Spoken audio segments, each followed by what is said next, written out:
우리 세야 금요 예배 오신 거 참 환영합니다. 우리 모든 날의 주인이시고 우리의 모든 호흡의 주인이신 우리 하나님께 감사하면서 우리 기쁜 마음으로 같이 한 마음으로 찬양하며 나아가겠습니다. 감사로 주님께 나가세 모든 날의 주인이신 기쁨으로 주님께 나가세 모든 호흡의 주인이신 주님께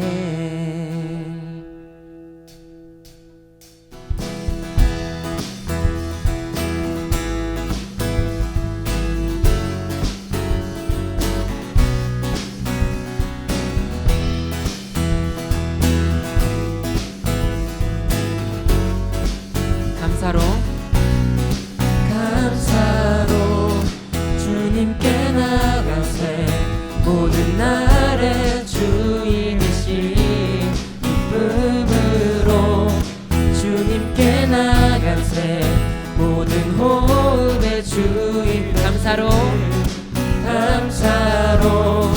주님께 나가세 모든 날의 주인이신 기쁨으로 주님께 나가세 모든 호흡의 주인이신 주님께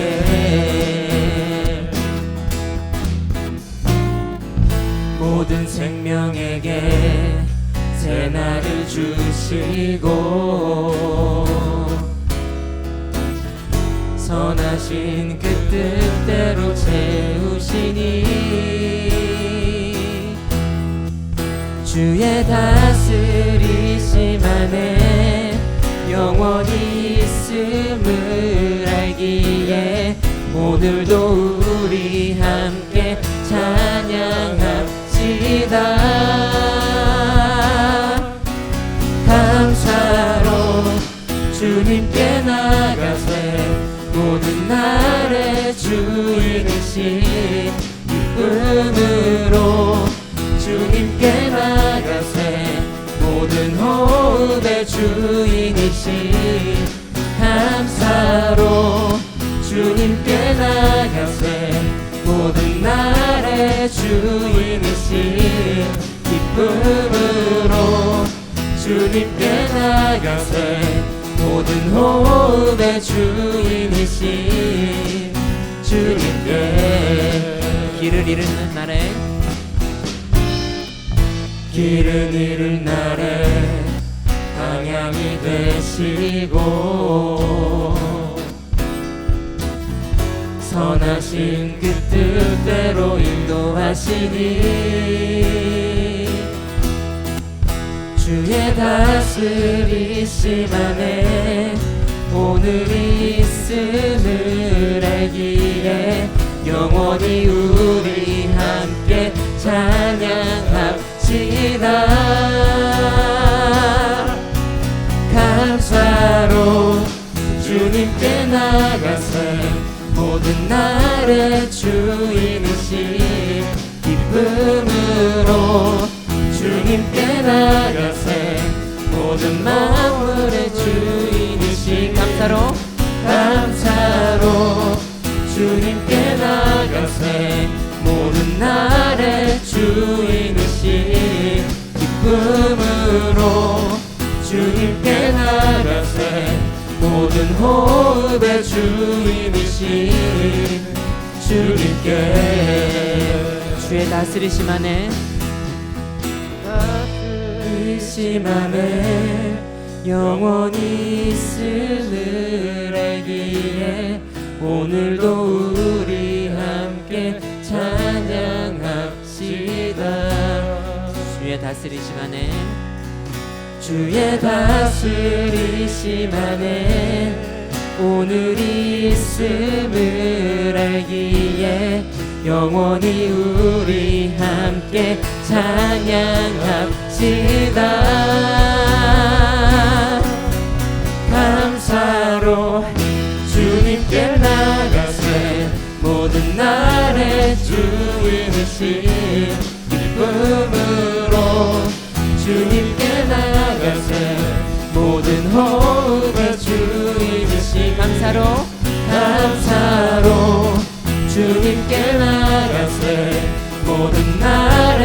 주인이신 기쁨으로 주님께 나가세 모든 호흡의 주인이신 주님께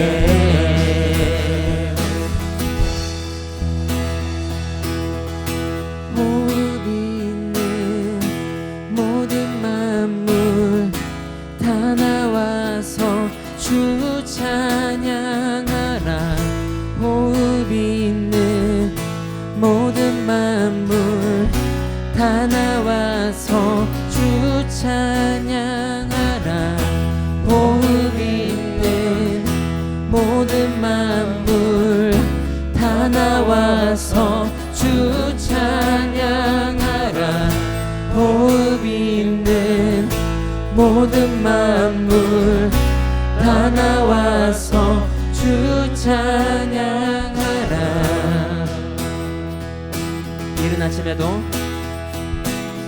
이른 아침에도 늦은 저녁에도 난 언제나 주님 찬양해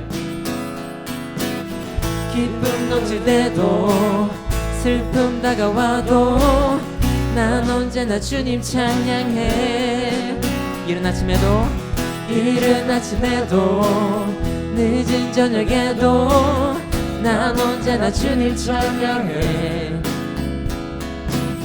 기쁨 넘칠 때도 슬픔 다가와도 난 언제나 주님 찬양해 끊임없는 주의 사랑 주의 권세 종기 능력 알게 되면 찬양케 되리 호흡 있는 모든 만물 다 나와서 주 찬양하라 호흡 있는 모든 만물 다 나와서 주 찬양하라 호흡 있는 모든 만물 다 나와서 주 찬양하라 호흡 있는 모든 만물 다 나와서 주 찬양하라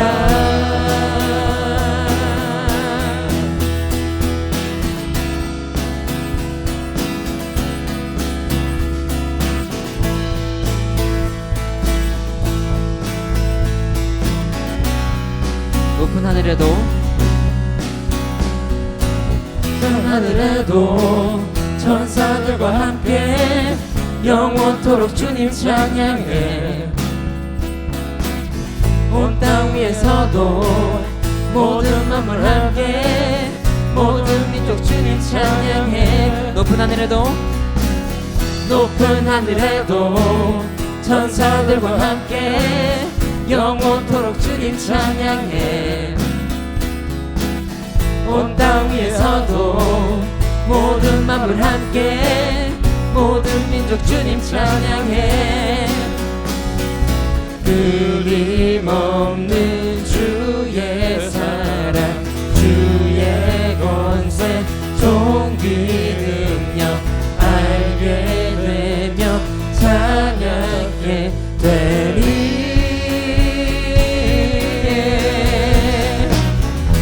호흡 있는 모든 만물 다 나와서 찬양하라 호흡 있는 모든 만물 다 나와서 호흡 있는 찬양하라 호흡 있는 모든 만물 다 나와서 주 찬양하라 호흡 있는 모든 만물 다 나와서 주 찬양하라 주의 다스리심 안에 영원히 있음을 알기에 오늘도 우리 함께 찬양합시다 주의 다스리심 안에 주의 다스리심 안에 오늘이 있음을 알기에 영원히 우리 함께 찬양합시다. 호흡 있는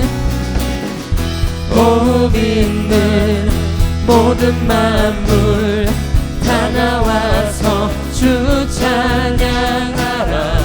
호흡 있는 모든 만물 다 나와서 주 호흡 있는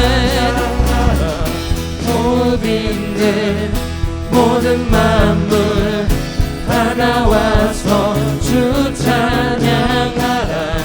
호흡 있는 모든 만물 다 나와서 주 찬양하라.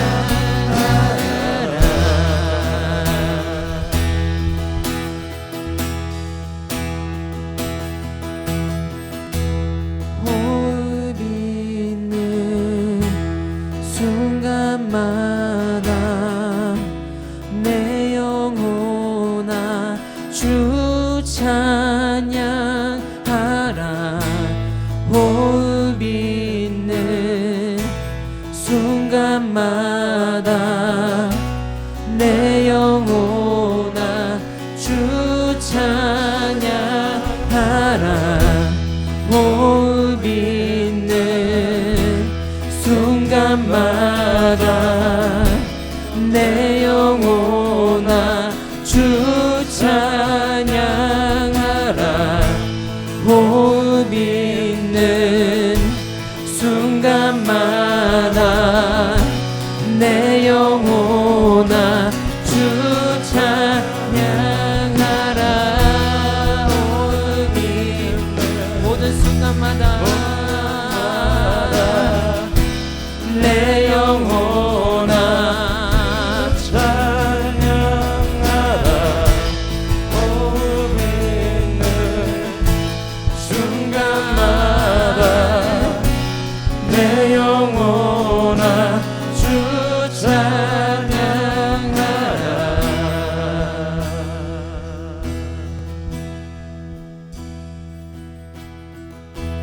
우리 시간 모두 기도하며 나아가겠대요. 우리의 모든 날을 이끄시고 다스리시고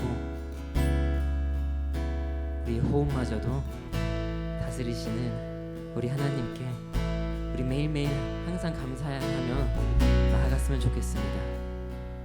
그거를 맡고 있는 모든 것들을 이 시간 우리 삶을 주님한테 모두 내려놓고 오직 주님 한 분만 바라보면서 나의 삶이 항상 주님의 기쁨 안에 살아갈 수 있는, 그리하여 하여 우리가 내 숨을 쉬는 한순간순간마다 주님의 찬양이 되기를 그렇게 소망하면서 그런 삶을 살 수 있게 해달라고 우리 모두 기도하며 나아가겠습니다. 기도하겠습니다.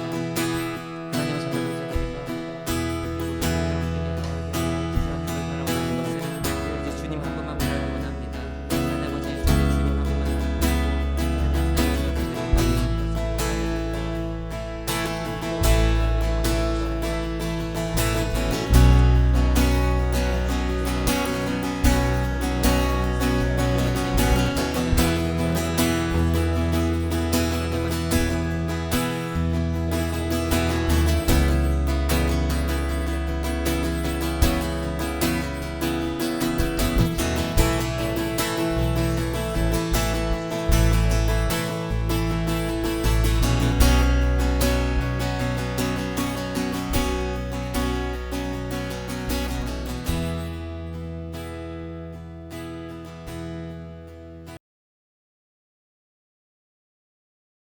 하나님 아버지 감사합니다. 너무나도 나약하고 악한 저희를 자녀로 삼으시어 아버지의 무한한 사랑과 지혜로 충만케 해주심을 감사합니다.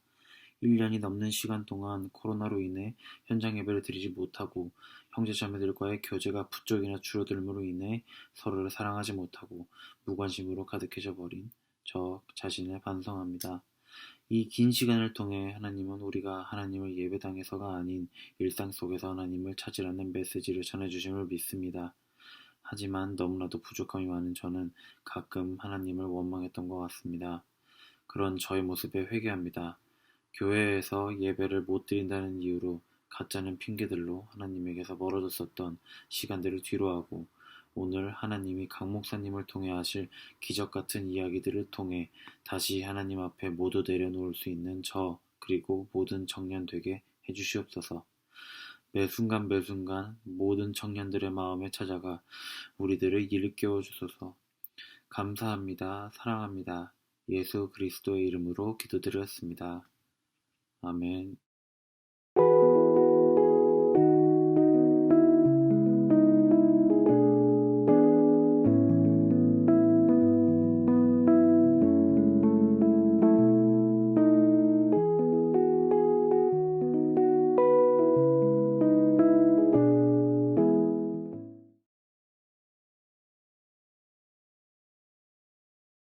사랑하는 청년 여러분 안녕하세요. 금요일에 다시 뵙게 되었습니다. 오랜만에 뵙죠. 네, 오늘은요 사무엘상 15장 24절에서 16장 13절까지의 말씀을 함께 볼 예정입니다. 오직 믿음으로라는 제목을 가지고 여러분들과 말씀을 나누기 원합니다. 사람에게 있어서 시각적인 부분, 눈으로 보는 것은 굉장한 위치를 차지합니다. 실제적으로 눈으로 보는 것만큼 정확한 건 없어요. 그렇죠. 내 눈으로 똑똑히 봤다. 네, 눈으로 보는 것을 통해서 모든 것을 판단하는 것이 이 세상의 통념이기도 합니다. 눈으로 보는 것은 다 정확하다. 그렇다 보니 보여주는 것이 삶의 큰 부분을 차지하게 됐어요. 뭐 지금뿐만 아니라 예전부터. 근데 요즘은 더하죠. 사진과 동영상은 현재 커뮤니케이션 부분에 있어서 빠질 수 없는 부분입니다. 커뮤니케이션을 하는데 사진과 동영상이 없다? 그러면 소통이 안 된다고 생각하는 부분도 많이 있는 것 같아요. 네. 아무 설명 없이 요즘에는 사진 한 장으로도 소통하게 되죠. 대표적으로 인스타그램이 그렇게 시작됐습니다. 사진으로 소통하겠다. 그러한 취지를 가지고 시작한 것이 인스타그램이고요. 우리들 삶에서 눈으로 보는 것이 얼마나 중요한지는 유튜브, 인스타그램, 페이스북 등과 같은 미디어를 우리가 많이 보게 되면서 무시할 수 없는 부분이다라는 것을 인정할 수밖에 없습니다. 그런데 성경을 통해서 하나님이 가르쳐 주시고자 하는 부분은요, 그 눈으로 보는 것들을 벗어난 부분입니다. 네, 우리 눈에 보이는 것이 전부가 아니다. 그 이상의 것이 있다라는 것을 하나님은 보여주시고자 합니다. 눈으로 보는 것보다 믿음으로 보는 세계를 만나는 것이 더 중요하다라는 것을 하나님이 가르쳐 주시죠. 우선 하나님의 존재 자체가 눈으로 볼 수 없는 영의 존재가 되세요. 네. 하나님 하시는 일들, 역사를 볼 수는 있지만 하나님 자체를 눈으로는 볼 수 없습니다. 하나님을 만나는 것이 바로 그 우리가 눈으로 보지 못하는 세계, 믿음의 세계로 들어가는 출발선이에요. 하나님을 만나야지만 시작될 수 있는 부분이에요. 하나님을 만나게 되면요, 우리가 눈으로 볼 수 없는 부분, 너무나 새롭고 크고 놀라운 세계를 소개받게 됩니다. 저는 이 세상에 사는 모든 사람들이 그 세계를 봤으면 좋겠습니다. 이미 본 자로서. 그때서야 비로소 그 세계를 만났을 때에 인생의 변화가 찾아옵니다. 눈에 보이는 환경의 변화보다요, 눈에 보이지 않는 하나님을 만나서 그 세계를 만났을 때 우리에게는 큰 변화가 찾아옵니다. 예, 비교할 수 없는 변화. 눈에 보이지 않는 그 새로운 세계를 발견하게 되면은요, 그 변화가 있고 그 변화의 목적지가 보이게 돼요. 그 변화의 목적지는 어디인가? 바로 회복과 완전함입니다. 회복과 완전함. 눈에 보이지 않는 세계를 만날 때에 그때서야 비로소 나의 부족함을 깨닫게 됩니다. 또한 내가 불완전하고 그리고 내가 아무리 이 세상에서 노력해도 채울 수 없는 그 완전함이 그 눈에 보이지 않는 세상에는 있다라는 것을 깨닫게 되는 거예요. 예. 그러니까 나의 부족함과 불완전함을 인정하게 될 때가 하나님을 만날 때라는 것이죠. 그래서 변할 수밖에 없습니다. 하나님을 만났을 때. 하나님께서는요, 인생을 만나주시고 보이지 않는 세상을 소개해 주시고 결론적으로는 우리들에게 회복과 완전함을 이루어 주시고자 하십니다. 그게 하나님이 우리들에게 주시고 싶으신 거예요. 보지 못하는 자들에게 믿음을 주시고 그 믿음으로 회복과 완전함을 얻게 하시는 것, 이게 하나님의 전체 플랜입니다. 예. 이 위대한 일을 이루시고자 해서 선택하신 민족이 바로 이스라엘 민족이죠. 예. 그리고 이스라엘이 먼저 이 세상 누구보다도 먼저 보이지 않는 하나님을 보고 그 믿음의 기초가 되도록 하셨고요. 하나님 보여주시는 세상을 먼저 보고 변화받는 자들 되게 하셨고요. 그리고 그들이 회복하고 완전해지는 그 모습을 갖추어서 주변 나라들이 그 모습을 보고 하나님을 따라올 수 있도록 계획하신 것이 하나님이 이스라엘을 선택하신 이유였습니다. 예. 그런데 문제가 있었죠. 예. 문제가 뭐냐면 하나님이 선택하신 이스라엘 역시 눈에 보이는 것과 안 보이는 그 믿음의 세계 사이에서 헷갈려하고 좌충우돌하며 살았다는 거예요. 예. 이스라엘 지도자로 세워진 그 사울 왕이 그러한 헷갈리는 모습과 결국 다시금 눈을 돌려서 세상으로 가게 되는, 그러니까 하나님 주시고자 하신 회복과 완전함을 이루지 못한 예로 지금 사용되어지고 있습니다. 눈에 보이는 것들, 육신을 만족시키고 기쁘게 하는 것에 갇히고 사로잡혀서 하나님 주시고자 하셨던 그 회복과 완전함을 스스로 버리게 됩니다. 버리게 되고 왕의 자리를 박탈당하는 모습을 우리가 확인했습니다. 네. 지난 주일 말씀을 통해서 사울에게 주어졌었던 그 마지막 기회조차도 살리지 못했던 사울의 모습을 보았습니다. 그리고 오늘 본문 15장 24절부터 15장 마지막 절까지는요, 그 이후에 사울이 보이는 모습을 기록해 놓았습니다. 그런데 거기에 나오는 사울의 모습은요, 무언가 자기가 잘못한 것을 깨달은 것처럼 회개하는 뉘앙스로 이야기하고 있습니다. 25절에서 이렇게 사울이 고백합니다. 청하오니 지금 내 죄를 사하고 나와 함께 돌아가서 나로 하여금 여호와께 경배하게 하소서 하니, 여기서 뉘우치는 것 같아요, 이 어조는. 그런데 이것은 진정한 회개가 아닙니다. 하나님 앞에 드리는 회개가 아니라 사람들 앞에 보이는 모습, 이제 그 왕이었던 자기가 왕이 되지 못하는 모습을 만약 보이게 되면 창피하고 수치스럽고 그것이 너무나 인정할 수 없는 일이기 때문에 사울이 체면을 중시해서 임기응변으로 나온 그런 답변이라는 거예요. 고백이에요. 자, 그것을 왜 그렇게 생각할 수 있는가? 30절에서 그것을 증명하고 있습니다. 30절 말씀 제가 읽습니다. 사울이 이르되 내가 범죄하였을지라도 이제 청하옵나니 내 백성의 장로들 앞과 이스라엘 앞에서 나를 높이사 나와 함께 돌아가서 내가 당신의 하나님 여호와께 경배하게 하소서 하더라.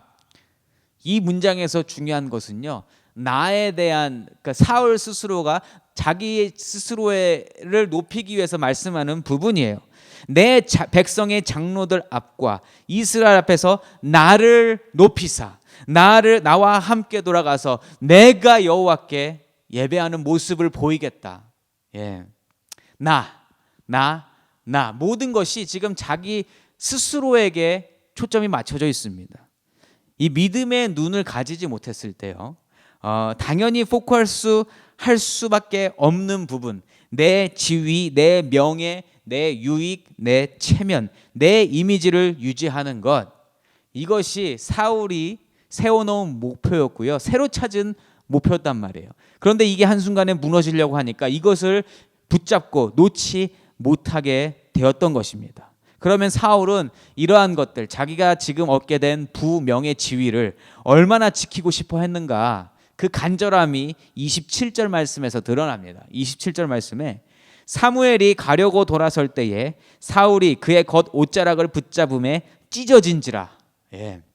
26절에서는요, 아까 25절에서 사울이 뉘우치는 것 같이 얘기했는데 26절에서는 사무엘이 그냥 돌아서는 모습을 보입니다. 단호하게. 그런데 지금 27절에서 뭐라 그랬어요? 그렇게 돌아서는 사무엘의 옷장을 붙잡았는데 얼마나 세게 붙잡았는지 이 옷이 찢어졌단 말이에요. 그만큼 지금 사울의 욕심과 그의 현재 마음의 상태를 보여주고 있는 것이 27절 말씀인 거예요. 얼마나 간절했으면, 지금 자신이 갖고 있는 것들을 놓치기 싫은 마음이 얼마나 간절했으면 이 옷을 찢어질 만큼 잡아당겼을까. 여러분, 이렇게 세상 것에 욕심을 내면요 한도 끝도 없고요, 그 욕심이 채워지면 더 큰 욕심을 내게 되어 있습니다. 그리고 그 안에는 평강이 없고 기쁨이 없고 여유가 없고요, 더더욱 끝없는 욕심에 매달리게 되는 모습을 사울이 아주 적나라하게 보여주고 있습니다.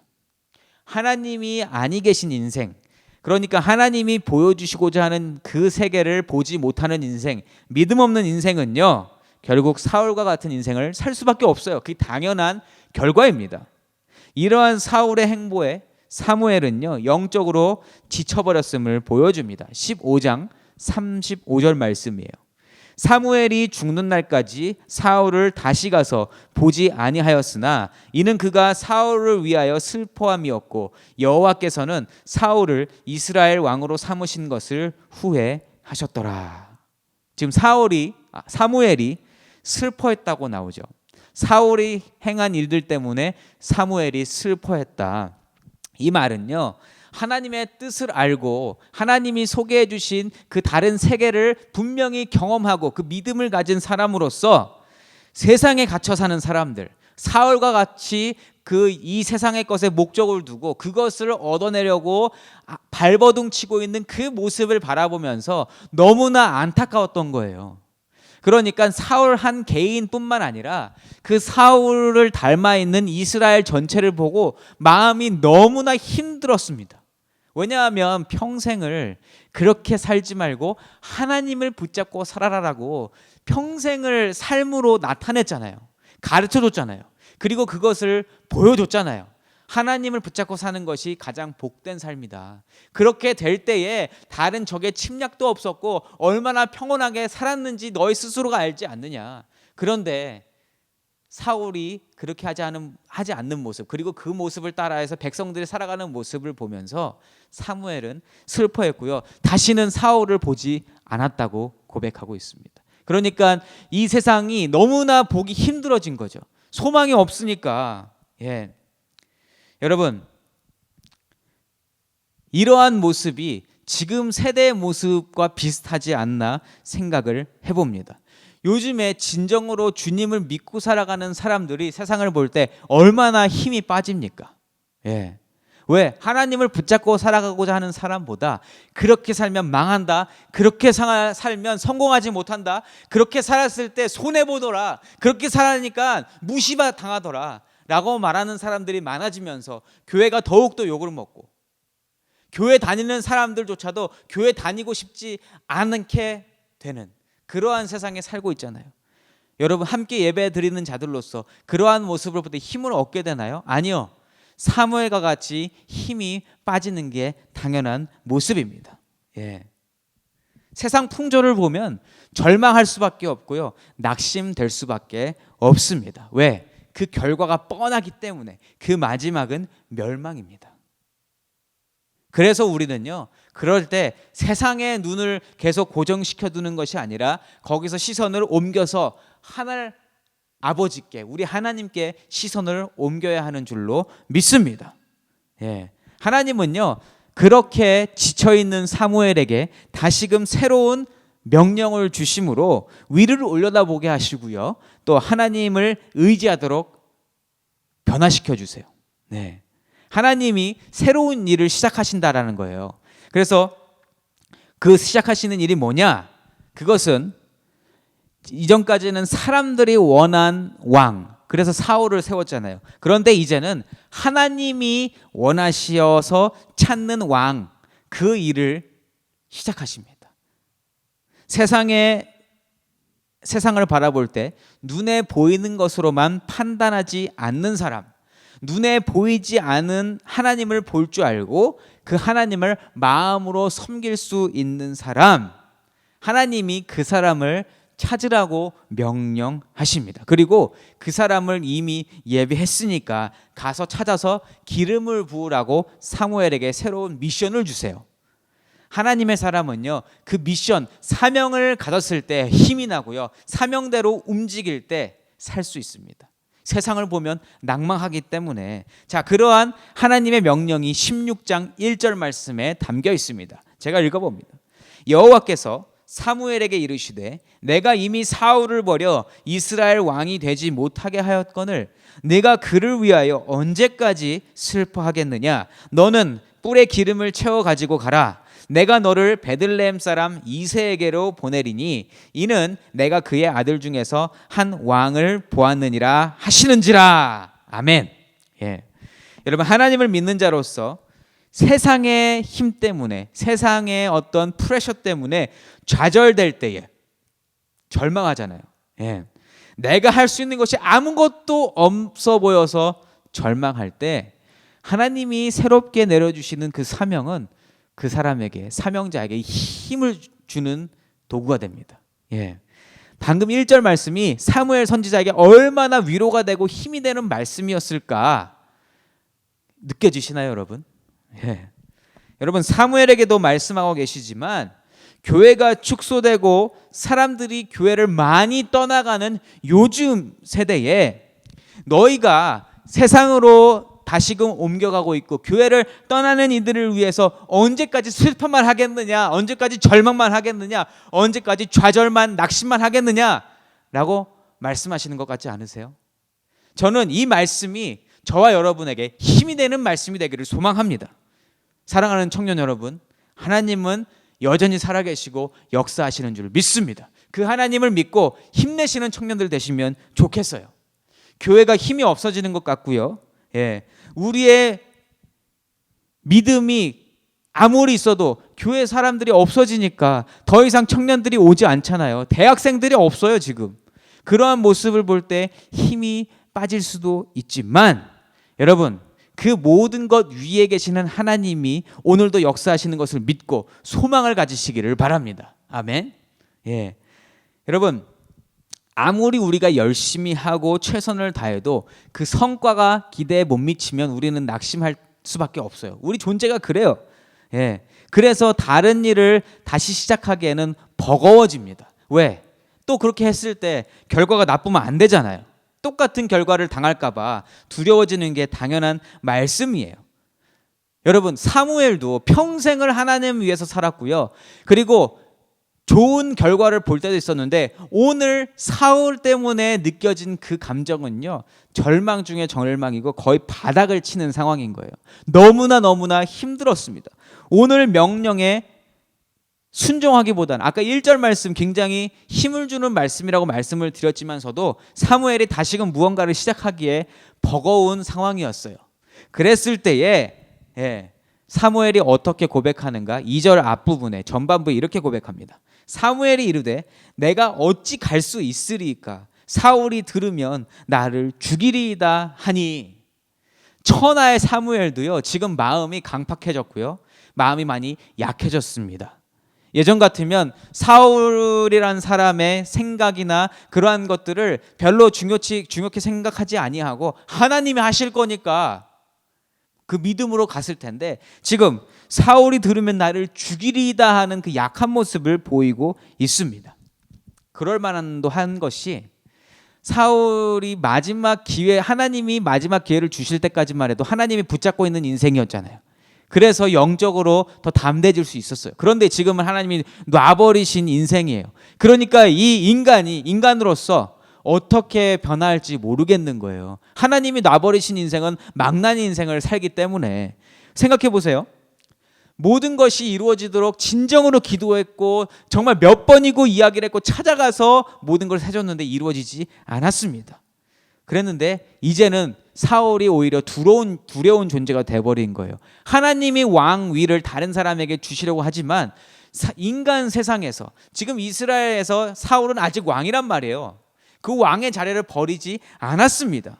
예. 그리고 마지막에 사무엘을 붙잡고 옷이 찢어지는 그러한 마음을 가지면서 간청했는데 지금 사무엘이 그거를 뿌리쳤잖아요.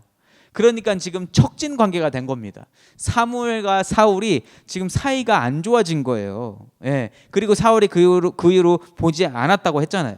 아직도 모든 것을 행할 수 있는, 사람을 동원시켜서 사무엘하리라는 사람 한 사람을 없애버릴 수 있는 사람이 사울이었단 말이에요. 예. 버젓이 왕위를 지키고 있는 사울이 이제는 두려운 존재가 되어 버렸습니다.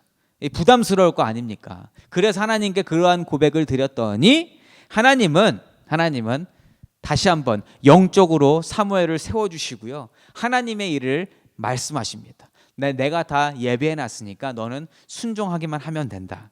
그것이 2절 후반부와 3절 말씀입니다.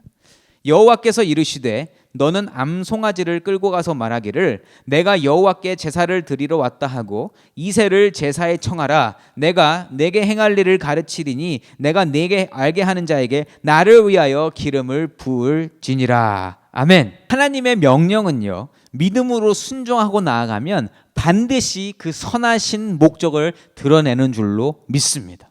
하나님 말씀하신 것은 이미 모든 것이 셋업된, 이미 모든 것이 예비된 상황이고 우리는 거기에 순종하고 믿고 따라가기만 하면 된다는 거예요. 하나님의 계획은 섰고요, 이제는 또다시 그 일을 감당해야 할 때인 것입니다. 이럴 때에 하나님 말씀에 순종하기 위해서는 그 어느 때보다도 훨씬 담대한 믿음이 필요한 거예요. 예. 저는 이 부분에서 사무엘이 참 정말 대단한 사람이구라는 걸 다시 한번 느꼈어요.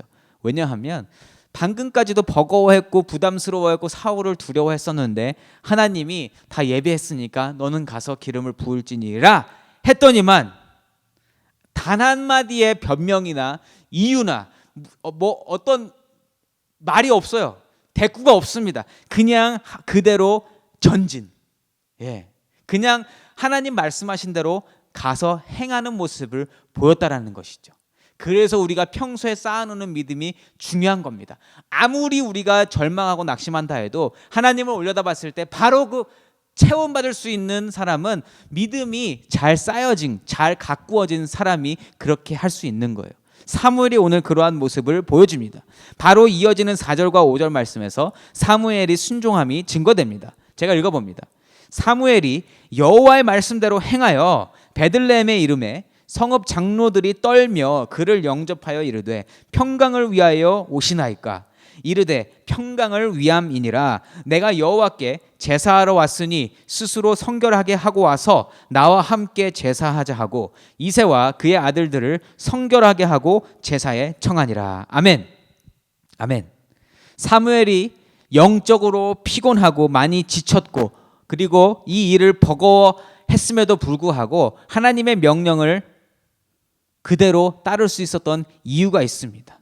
그 이유는 뭐냐면 사무엘은 눈에 보이는 현실보다 하나님이 보여주시는 눈에 보이지 않는 그 영적 세계를 믿었고 그 안에서 승리하시고 항상 모든 것을 주관하시는 하나님을 믿었기 때문입니다. 그 믿음이 마음 가운데 채워져 있었기 때문에 하나님이 말씀하셨을 때 하나님이 이 모든 것을 다시 한번 행하시겠구나. 그 믿음이 다시 한번 시동이 켜진 거고요. 그래서 담대하게 이 말씀을 순종할 수 있었던 것입니다. 하나님께서 이스라엘에게 주실 평강이 무엇인지를 바로 알았고요. 그리고 그걸 알아들은 거예요. 그렇기 때문에 진짜 평강을 주러 가야 되겠다. 이렇게 생각을 하고 움직일 수 있었던 거예요. 그 확신, 믿음이 바탕이 된 확신이 있었기 때문에 다시금 순종의 길로 갈 수 있었습니다. 비록 사울을 통해서 이루어지지 못한 평강이고 한번 실패한 일이지만 하나님께서 하신다고 하면 반드시 이루어질 일인 것을 알았기 때문에 베들레헴을 찾아갈 수 있었고요. 그리고 확신에 찬 목소리로 너희에게 평강을 주러 왔노라 이렇게 5절 말씀에서 말씀할 수 있었던 거예요. 하나님은 현실을 바라봤을 때 무너져 내리고 정의도 없고 진실도 없고 거짓말이 있는 것 같은 이 세상 가운데에서도 오늘 일하고 계시는 분이신 줄 믿고요. 우리에게 평강을 주시고자 오늘도 말씀하시는 주님이신 줄 믿습니다. 이걸 믿으면 우리에게도 힘이 생긴단 말이에요. 아멘. 그런데요 여러분 4절 말씀에 보면 유심히 살펴보면 좀 생뚱맞은 부분이 있습니다. 지금 평강을 이야기하고 있잖아요. 하나님이 주실 평강, 이스라엘의 회복, 완전함, 이러한 것들을 이야기하고 있는데 사무엘이 베들레헴으로 갔을 때요, 그 동네 장로들이 떨었다, 두려워했다라는 부분이 나옵니다. 예, 사무엘이 지금 찾아갔고 하나님이 분명히 말씀하시기를 그 이스라엘의 평강을 위하여 새로운 프로젝트를 시작하셔서 이제 좋은 일이 일어나야 되는데 왜 베들레헴 장로들은 떨었을까? 여러분 왜 두려워했을까요? 여러분은 어떻게 생각하십니까? 그곳에 있는 사람들이 왜 떨었을까요? 자, 차근차근 설명을 해드립니다. 자, 이 베들레헴이라는 지명은 우리에겐 굉장히 친숙하죠. 예수님 때문에, 예수님 덕분에 베들레헴은 굉장히 유명한 마을이 되었습니다. 그런데 예수님을 통해서 소개되어지기 전에는 너무나 미약한 곳, 아주 작아서 존재감 없는 곳, 아무도 신경 쓰지 않는 곳, 아주 뭐랄까, 그러니까 아무도 모르는 그러한 도시였다는 거예요. 예, 전혀 너무 작아서 존재감을 드러내지 못하는 그러한 동네, 예, 아무도 신경 쓰지 않는 동네가 베들레헴이었어요. 그런데 그와 반해서 지금 사무엘 선지자는 어떤 사람이에요? 이스라엘 전체를 다스리면서 사람들에게 굉장히 유명한 사람 아닙니까? 그런 유명 인사 선지자께서 생뚱맞게 베들레헴을 지금 방문하시는 거예요. 도대체 이유가 뭘까? 예. 베들레헴 장로들과 주민들이 두려워했다고 했는데 그 이유는 여기에 있습니다. 지금 소문을 들어서 알고 있어요. 사울과 사무엘의 사이가 좋지 않은 상황인 것을 알았어요, 분명히. 그랬는데 그 사이 좋지 않은 사무엘 선지자가 지금 베들레헴 와서 제사 드린다. 도대체 우리 동네 와서 제사 드릴 일이 뭐야? 아니 여태까지 아무도 모르는 것 같은 그러한 아주 작은 도시, 작은 마을인데 도대체 우리 동네 왜 오시는 거지? 아, 이게 무슨 분명히 뭔 일이 있는 것 같은데? 걱정했던 거는요, 사무엘과 사울 사이에 나쁜 일 때문에 자기들에게 불똥이 튀지 않을까, 어떤 악 영향, 불이익이 있지 않을까 하는 그 마음 때문에 지금 두려웠던 거예요. 괜히 지금 우리한테 무슨 나쁜 일 생기지 않을까? 그러한 속마음이 있어서 4절 말씀에서 그들이 이렇게 물어보는 거예요. 평강을 위하여 오시나이까? 여기에는 그런 육신적인 생각, 우리에게 어떤 피해를 주시려고 온 거 아니에요? 나쁜 일 일어나는 거 아니에요? 이렇게 물어봤어요. 네.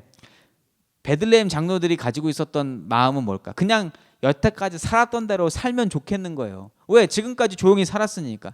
그냥 이대로가 좋사오니. 변화를 싫어합니다. 하나님이 주시는 평강은요, 육신적인 평강이 아니라 우리 내면의 회복과 내면의 완전함, 이스라엘과 온 세상에 그 보이는 것에서 우리의 시선을 높여서 보이지 않는 세상을 만남으로 말미암아 누릴 수 있는 그 완전함, 회복, 구원을 주시려고 하나님은 지금 이 모든 일을 꾸미고 계세요. 근데 이 사람들은 뭐예요? 우리 지금 아무것도 원하지 않아요. 그냥 살던 대로 조용히 살게 해주세요. 평강을 위하여 오셨나이까? 이렇게 물어봅니다. 예. 그런데 사무엘은 이렇게 대답합니다. 평강을 위하여 왔느니라. 예. 그러니까 베들레헴 장로들이 말한 평강, 샬롬이에요. 우리가 잘 아는 샬롬. 그 베들레헴 장로들이 원하는 샬롬하고 사무엘이 대답하는 샬롬과는 완전히 다른 개념의 샬롬이었다라는 것입니다.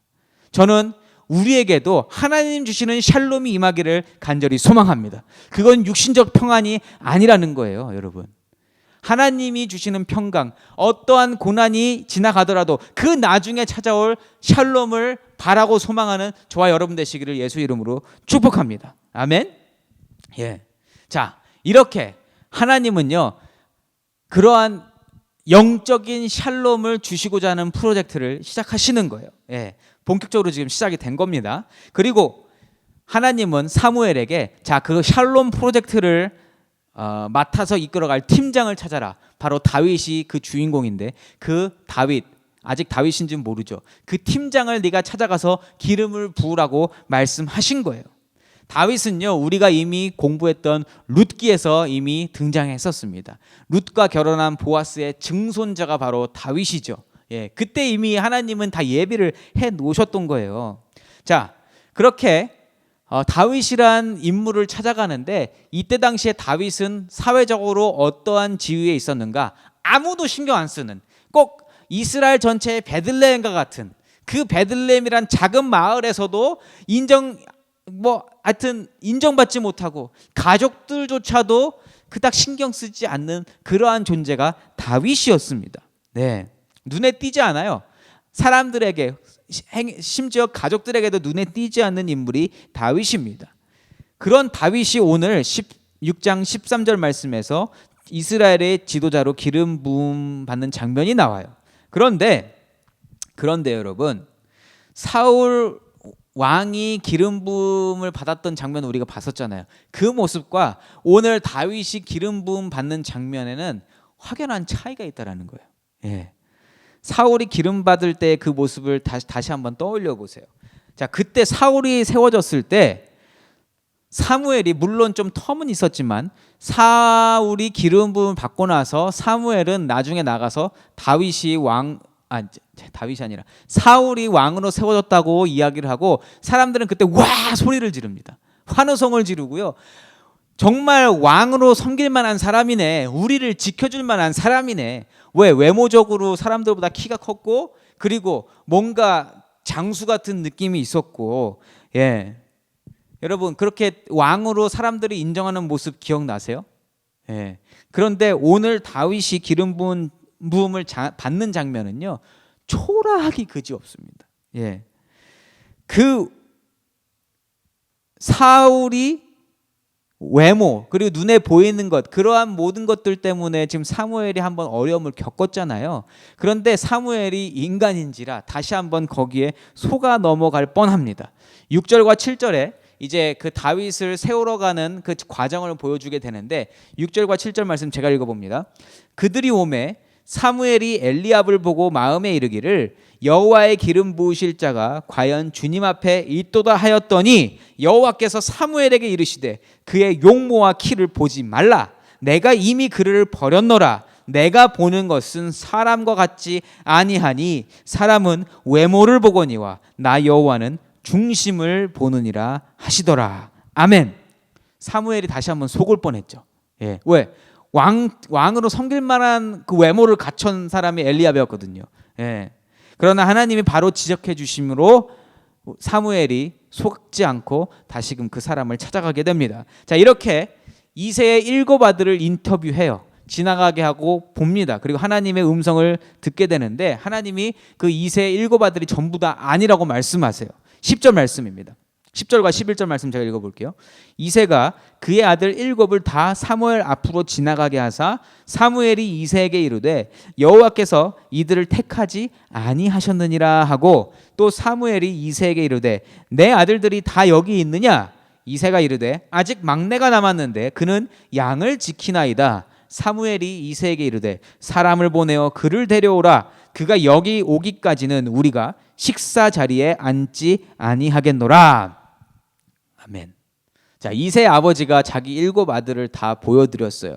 그리고 나서 다윗 이야기는 하지 않습니다. 그 이유가 뭐냐면, 혹시나 지도자로 세운다면 세울 만한, 자기 인간적인 기준에서 이 정도면 얘 정도면은 세울 수 있겠구나라고 생각하는 아들들을 다 보여줬던 거예요. 예. 다윗도 아들이었지만 왕이 될 만한 인물이라고 생각하지 못했다라는 것을 증명하고 있는 겁니다.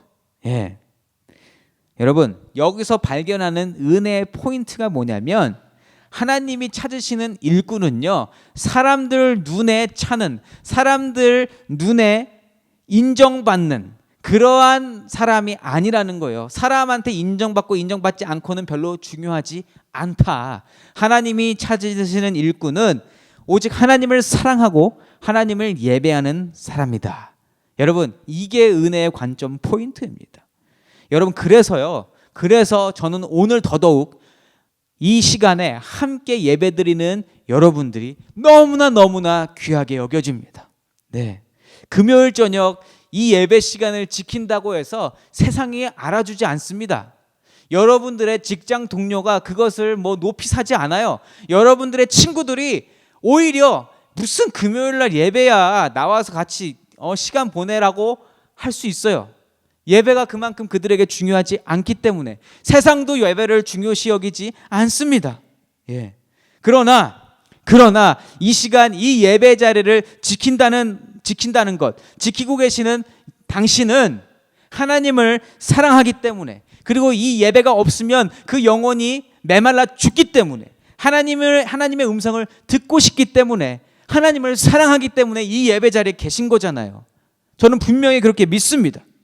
하나님은요, 다윗처럼 지금 그리고 이 시간 예배 자리를 지키는 여러분처럼 눈에 보이는 세상의 가치보다 눈에 보이지 않는 그 하나님을 믿고 바라봄으로 말미암아, 하나님을 붙잡음으로 말미암아 하나님의 나라를 더욱더 가치 있게 여기는, 하나님의 나라를 더욱더 소중히 여기는 그러한 자들, 여러분 같은 분들을 찾으시고 기쁘게 받으시는 줄로 믿습니다. 여러분, 하나님이 오늘 이 시간 이 예배를 기쁘게 받으시는 줄로 믿으셔야 합니다. 예. 하나님은요, 그렇게 양들을 치며 하나님을 중심에 둔 다윗을 친히 찾게 하시고요, 그를 불러오라고 말씀하세요. 아무도 신경 쓰지 않는 그 영혼, 그리고 오늘 사무엘을 통해서 기름을 부어주십니다. 12절과 마지막 말씀 13절 읽어봅니다. 이에 사람을 보내어 그를 데려오매 그의 빛이 붉고 눈이 빼어나고 얼굴이 아름답더라. 여호와께서 이르시되 이가 그니 일어나 기름을 부으라 하시는지라. 사무엘이 기름 뿔 병을 가져다가 그 형제 중에서 그에게 부었더니 이날 이후로 다윗이 여호와의 영에게 크게 감동되니라. 사무엘이 떠나서 라마로 가니라. 아멘. 여러분, 우선은 아주 아이러니한 장면으로 오늘 본문이 마치게 돼요. 뭐가 아이러니하냐?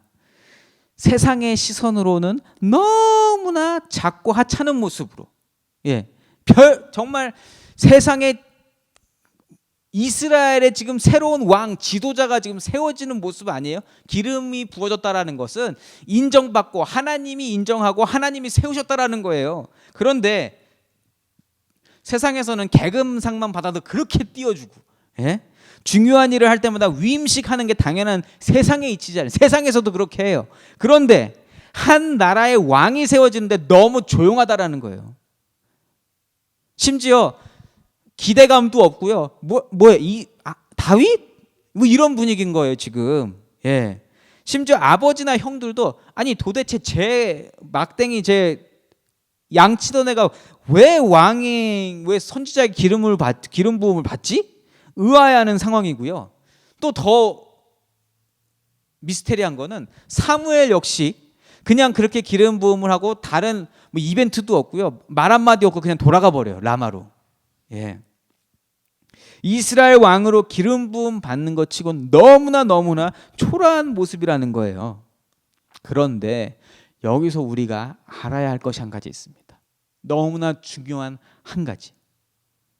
세상 사람들 모두가 다 무시했다 해도, 단 한 사람도 인정하지 않았다 해도 하나님이 기뻐하신 줄 믿습니다. 하나님이 감동받으셨어요. 하나님은 사무엘이 다윗을 본 순간 뭐라고 말씀하셨냐면 바로 이 사람이다. 이가 그니 기름을 부어라. 이렇게 말씀하셨어요. 이게 오늘의 감동 포인트예요, 여러분. 이 세상 사람들이 어떻게 보느냐가 중요한 것이 아니라 하나님이 어떻게 바라보시느냐가 더 중요하고 가장 중요한 일이라는 사실을 여러분들께 말씀드리고 싶습니다. 하나님 보여주시는 세상을 알고요, 하나님의 계획과 말씀에 순종하며 사는 사람은 하나님이 다윗을 지명하시며 흥분을 감추지 못하는 그 부분에서 기쁨과 감동이 넘쳐날 수밖에 없어요. 저는 오늘 이 부분을 보면서 얼마나 울컥울컥하고 감동이 되는지 모르겠습니다. 사랑하는 청년 여러분, 오늘 말씀을 통해서 얻을 수 있는 교훈과 감동과 기쁨은요, 오직 믿음을 가진 사람만 누릴 수 있는 거예요. 저는 그걸 생각하면서 함께 예배드리는 여러분들이 그 감동을 받고 우리 같이 기뻐하는 사람들이 있으면 참 좋겠다, 이 마음이 들었습니다. 하나님을 만나서 눈에 보이지 않는 세상을 소개받은 사람, 회복과 완전함을 꿈꾸는 사람만이 하나님 행하신 일을 보면서 하나님의 역사를 바라보면서 기쁨을 누리게 되는 줄로 믿습니다. 저는 여러분들이 그러한 자들이 되기를 소망합니다. 하나님의 위대한 일과 하나님의 하시는 일은요, 환경의 변화를 전혀 보여주지 않을 수 있어요. 사람들의 환호성이 전혀 없을 수 있습니다. 세상의 대다수가 환호성을 지르는 일과 완전 정반대의 길로 갈 수도 있어요. 욕먹는 일이 될 수도 있다라는 거예요. 여러분, 예수님이 십자가에 못 박히셨을 때 이 세상 모든 사람들이 실망하고 낙심하고 조롱하고 목소리를 냈지만 하나님은 영광 받으셨습니다. 저는 우리들의 삶이 그러한 삶이 되기를 소망합니다. 여러분, 아무도 감동하지 않고 너무하다 싶을 정도로 이루어진 다윗의 기름 부음을 받는 장면처럼 수많은 하나님의 역사도 아무도 캐치하지 못하고 별 볼품없는 장소와 사람들 통해서 오늘도 이루어지고 있음을 꼭 기억하시면 좋겠습니다. 저는 이 모습을 생각하면서 완전히 반대되는 모습을 하나 떠올렸습니다. 몇 년 전에, 거의 10년 전이죠. 싸이의 강남 스타일이 온 세상을 뒤흔들었을 때 사람들이 환호성을 지르고 난리가 났었죠. 저는 그때 굉장히 무서웠습니다. 와, 사람들이 도대체 이 별거 아닌 것에 왜 이렇게 환호하지? 여러분, 그런데 하나님의 일을 아는 사람들은 하나님의 역사, 그 사람들이 보지 못하는 하나님의 역사를 바라봤을 때 그렇게 함께 환호성을 외치고요, 함께 하나님을 높이고 함께 하나님을 따라갈 때 더욱더 큰 기쁨이 우리에게 넘치게 되는 줄로 믿습니다. 저는 그것을 여러분들이 소유하고 있기를 소망합니다. 아멘입니까? 바로 오늘 우리가 예배하는 이 시간이 세상은 거들떠보지 않고요, 아무 감흥을 못 느끼는 것이고요, 세상에 무시할 만한 일이라 하더라도 하나님이 기뻐하시고 하나님이 교감해 주시며 하나님이 받으시는, 그리고 우리가 하나님을 더욱 마음에 품는 시간인 줄로 믿습니다. 이 시간 얼마나 좋은 시간이고 소중한 시간인지를 꼭 깨달으시고 이 시간 오늘 말씀을 통해서 감동이 있기를 소망합니다. 보이는 것에 목숨 걸고 보여주는 것에 신경이 쏠려 있는 이 세대에 살면서 보이지 않지만 너무나 값지고 너무나 소중하며 너무나 가치가 있는, 보이는 세상보다 훨씬 큰 하나님의 나라를 보고 살아가며 꿈꾸는 영적으로 무장된 청년들, 믿음의 세야 청년들로 살아가시기를 예수 이름으로 축복합니다. 아멘. 이 시간 다 같이 한 가지만 놓고 기도하면 좋겠습니다. 하나님, 눈에 보이는 것으로 판단되어지는 이 세상 속에서 아버지, 그것을 뛰어넘는 영적인 세계를 볼 수 있는 우리가 되게 해달라고, 나 스스로가 하나님을 믿는 그 믿음을 가지고 하나님의 나라를 보게 해달라고, 그 기쁨으로 살아가게 해달라고 우리 다 같이 그 한 가지만 놓고 기도하겠습니다. 거룩하신 하나님 아버지, 이 시간 간절히 하나님께 기도합니다. 주여, 오늘 사울과 또한 사무엘을 통해서 바라보는 나라, 그리고 다윗이 세워지면서 하나님은 어떠한 모습으로 우리를 바라보시고 어떠한 것을 기쁘게 받으시는지를 하나님께서 가르쳐 주셨습니다. 하나님 아버지, 오늘 이 시간 정말 하나님께서 이게 바로 그가 그 사람이다, 기름을 부어라라고 말씀하실 때에 아버지 하나님의 마음에 합하여 아버지 하나님 기쁨과 감동을 누리며 하나님과 한 방향으로 걸어갈 수 있는 그러한 청년들이 될 수 있도록 하나님 인도하여 주시옵소서. 아버지, 그러한 믿음의 소유자로 살면서 이 세상이 나를 어떻게 판단하고 어떻게 결정내린다 하더라도 나는 하나님을 믿는 사람이므로 하나님의 결정에 좌지우지되고 하나님 말씀하신 대로 걸어가는, 하나님 말씀하시면 서고 하나님 말씀하시면 걸어가는 그런 하나님의 사람으로 살아가면서 하나님이 주시는 기쁨을 누리고 살아가는, 이 세상에 피할 수 없도록 크고 놀라운 그 기쁨을 누리고 살아가는 아버지, 그러한 믿음의 청년들 될 수 있도록 하나님 도와주시옵소서. 아버지 하나님, 오늘 말씀으로 그러한 기쁨을 누리기를 소망합니다. 오늘 말씀 속에 담겨있는 그 하나님만 주실 수 있는 기쁨을 온전히 받아 누릴 수 있는 우리 모두가 될 수 있도록 그러한 예배자들이 될 수 있도록, 특별히 이 시간 8시, 금요일 8시에 함께 나와 예배드리는 그 예배자들이 그러한 하나님의 기쁨을 받아 누리는 하나님의 사람들 될 수 있도록 주시옵소서.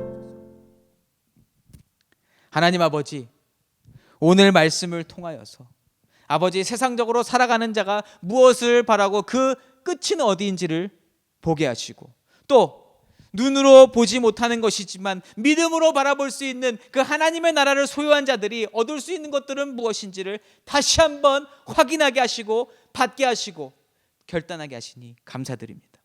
하나님, 사울은 하나님이 영을 부어주셨고 끝까지 하나님께서 책임져 주시고자 했지만 세상의 눈이 멀어 세상의 것에 욕심을 내다가 결국 멸망하는 모습을 보이게 됩니다. 하나님 아버지, 우리는 그렇게 살지 않게 하나님 우리에게 계속적으로 믿음의 끈을 놓지 않도록 은혜를 부어 주시옵소서. 오늘 다윗이 새로운 이스라엘의 지도자로 세워질 때에 아무도 관심 갖지 아니하고 아버지 너무나 초라한 모습으로 그렇게 세워지는 모습을 봅니다.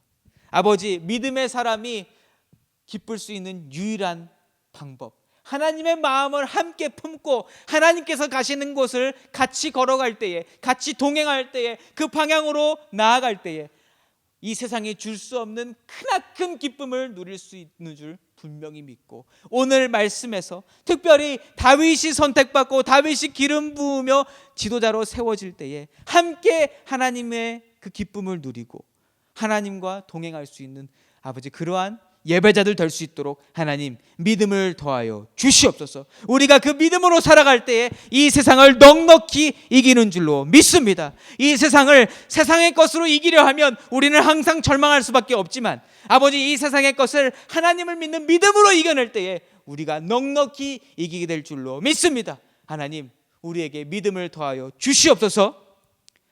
이제는 우리 주 예수 그리스도의 크신 은혜와 하나님 아버지의 무한하신 사랑하심과 성령 하나님의 내주 교통 인도 충만 역사하심이 오늘 이 시간 예배 자리에 나와 아무도 신경 쓰지 않는 것 같고 이 시간 예배 드리는 것이 하찮아 보이는 일 같아도 이 시간 예배 드리는 것에서 기쁨을 얻고 위로를 얻고 이 세상이 바라볼 수 없는 새로운 세상, 하나님이 보여주신 세상을 바라보며 힘을 얻고 기쁨을 얻는 그 모든 예배자들 머리 위에 이제로부터 영원토록 함께 계실지어다.